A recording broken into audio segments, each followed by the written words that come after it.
कलिंगडच्या सालाची भाजी बनवून दाखवते तुम्हाला आज मी. इथे कलिंगडची साल घेतलेली आहे. खालचं काढलेलं नाहीये. हे जर तुम्ही काढाल तर मग भाजीमध्ये काहीच मतलब राहणार नाही तुमचा खायला.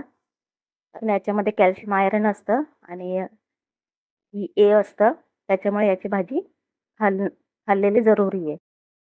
त्यासाठी मी लसूण घेतलेले 4-5 पाकळ्या ठेचून घेतलेले, हळद घेतली आहे, मीठ घेतलं चवीप्रमाणे, कढीपत्ता घेतलाय.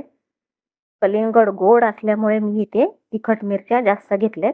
तुम्ही कमी घेऊ शकता. ते 2 चमच मी तेल टाकलेले. तेल आपलं गरम झालंय. त्याच्यात आपण टाकूया लसूण.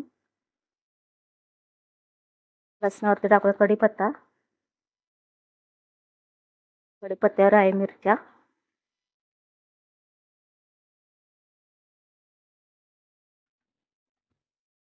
हलवायचे.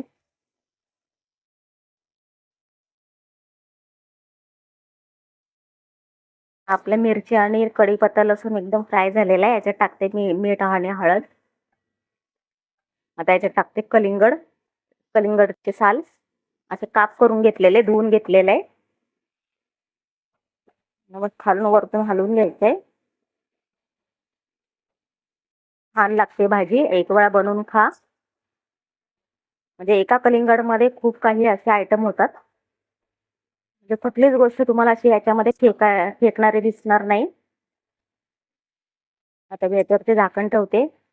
साधारण 10 मिनिटं मी स्लो गॅस करणार आहे आणि झाकण ठेवणार आहे.